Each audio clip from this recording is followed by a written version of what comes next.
जय श्री कृष्ण। श्रीमद् भगवद गीता अध्याय प्रथम। श्रीमद् भगवद गीता का शुद्ध हिंदी में उच्चारण सुने और उसका आनंद लें और भगवान के चरणों में अपनी आस्था के साथ समर्पित होकर इस भवसागर के बंधन से मुक्ति पाएं। जय श्री कृष्ण। धर्म क्षेत्रे कुरुक्षेत्रे समवेता युत्सवः मामकाः पांडवस्व किम कुर्वतः संजय। धृतराष्ट्र बोले, हे संजय, धर्मभूमि कुरुक्षेत्र में एकत्रित युद्ध की इच्छा वाले मेरे और पांडु के पुत्रों ने क्या किया। संजय बोले, उस समय राजा दुर्योधन ने व्यूह रचना युक्त पांडवों की सेना को देखकर और द्रोणाचार्य के पास जाकर यह वचन कहा, हे आचार्य, आपके बुद्धिमान शिष्य द्रुपद पुत्र धृष्टद्युम्न द्वारा व्यूहाकार खड़ी हुई की हुई पांडु पुत्रों की इस बड़ी भारी सेना को देखिए। इस सेना में बड़े बड़े धनुष वाले तथा युद्ध में भीम और अर्जुन के समान सूरवीर सात्विक और विराट तथा महारथी राजा द्रुपद, धृतकेष्टु और चिकितान तथा बलवान काशीराज पुरजित, कुंती भोज और मनुष्यों में श्रेष्ठ सैव्य पराक्रमी युधामन्यु तथा बलवान उत्तमौजा सुभद्रा पुत्र अभिमन्यु एवं द्रौपदी के पांचों पुत्र, ये सभी महारथी हैं। हे ब्राह्मण श्रेष्ठ, अपने पक्ष में जो प्रधान हैं उनको आप समझ लीजिए। आपकी जानकारी के लिए मेरी सेना के जो सेनापति हैं उनको बतलाता हूँ। आप द्रोणाचार्य और पितामह भीष्म तथा कर्ण और संग्राम विजयी कृपाचार्य तथा वैसे ही अश्वत्थामा विकर्ण और सोमदत्त का पुत्र भूरिश्रावा और भी मेरे लिए जीवन की आशा त्याग देने वाले बहुत से सूरवीर अनेक प्रकार के शस्त्रों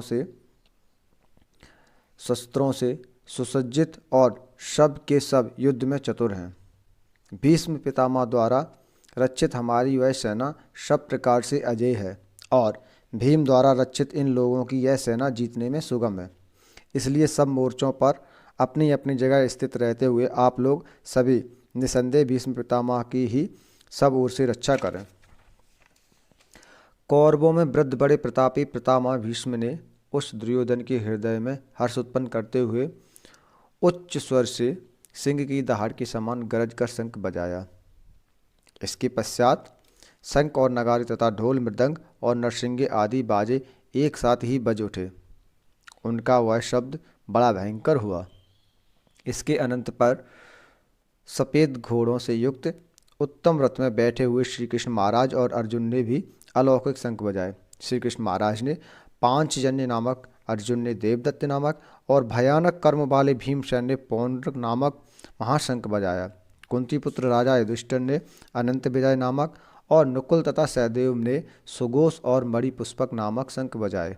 श्रेष्ठ धनुष वाले काशीराज और महारथी शिखंडी एवं धृष्टद्युम्न तथा राजा विराट और अजय सात्विक राजा द्रुपद एवं द्रौपदी के पांचों पुत्र और बड़ी भुजा वाले सुभद्रा पुत्र अभिमन्यु, इन सभी ने हे राजन सब ओर से अलग अलग शंख बजाए और उस भयानक शब्द ने आकाश और पृथ्वी को भी गूंजाते हुए धृतराष्ट्र के अर्थात आपके पक्ष वालों के हृदय बृदीर्ण कर लिए।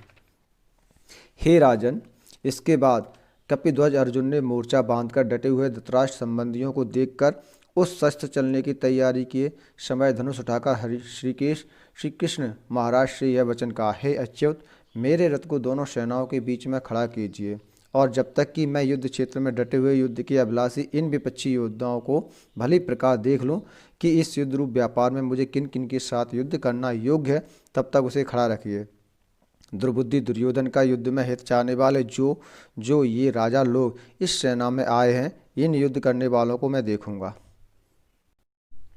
संजय बोले, हे धृतराष्ट्र, अर्जुन द्वारा इस प्रकार कहे हुए महाराज श्री कृष्णचंद्र ने दोनों सेनाओं के बीच में भीष्म और द्रोणाचार्य के सामने तथा संपूर्ण राजाओं के सामने उत्तम रथ को खड़ा करके इस प्रकार कहा कि हे पार्थ, युद्ध के लिए जुटे हुए इन कौरवों को देख।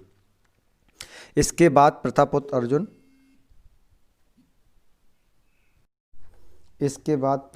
अर्जुन ने उन दोनों ही सेनाओं में स्थित ताऊ चाचाओं को, दादों को, परदादों को, गुरुओं को, मामाओं को, भाइयों को, पुत्रों को, पौत्रों को तथा मित्रों को, ससुरों को और सुहृदयों को भी देखा और उन परिस्थितियों में संपूर्ण बंधुओं को देखकर वे कुंती पुत्र अर्जुन अत्यंत करुणा से युक्त होकर शोक करते हुए यह वचन बोले, अर्जुन बोले, हे कृष्ण, युद्ध क्षेत्र में डटे हुए युद्ध के अभिलाषी इस स्वजन समुदाय को देखकर मेरे अंग शिथिल हुए जा रहे हैं और मुख सूखा जा रहा है तथा मेरे शरीर में कंप एवं रोमांच हो रहा है।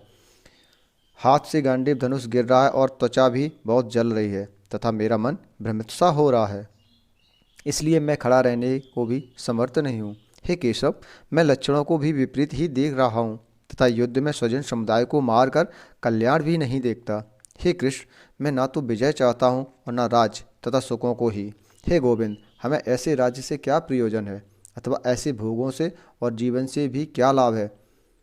हमें जिनके लिए राज्य भोग और सुखादि अभीष्ट हैं, वे ही ये सब धन और जीवन की आशा को त्याग कर युद्ध में खड़े हैं।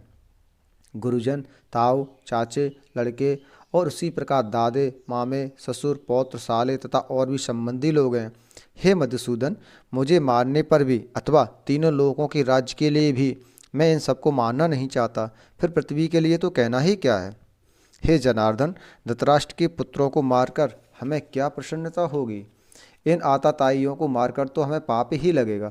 अतएव हे माधव, अपने ही बांधव धृतराष्ट्र के पुत्रों को मारने के लिए हम योग्य नहीं हैं, क्योंकि अपने ही कुटुंब को मारकर हम कैसे सुखी होंगे।